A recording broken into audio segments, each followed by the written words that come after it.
We got Barack Hussein Obama. They're the ones, and then you have many, many people under them. Susan Rice, they're all there. The names are all there. And I guess they figured they're going to put this in classified information and nobody will ever see it again, but it doesn't work that way. And it's the most unbelievable thing I think I've ever read. So you ought to take a look at that and stop talking about nonsense, because this is big stuff.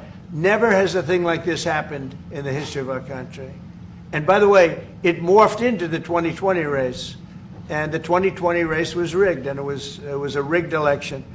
And because it was rigged, we have millions of people in our country. We had inflation. We solved the inflation problem.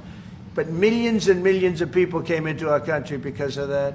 And people that shouldn't have been, people from gangs and from jails and from mental institutions, people that we don't want in our country, and people that we're getting out, dangerous people. 11,888 murderers, many of them, 50%, more than 50%, murdered more than one person. I hate to say this with such a distinguished guest, but, you know, they asked me a question. I got to answer the question.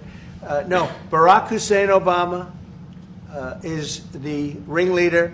Hillary Clinton was right there with him, and so was Sleepy Joe Biden. And so were the rest of them. Comey, Clapper, the whole group. And they tried to rig an election, and they got caught. And then they did rig the election in 2020.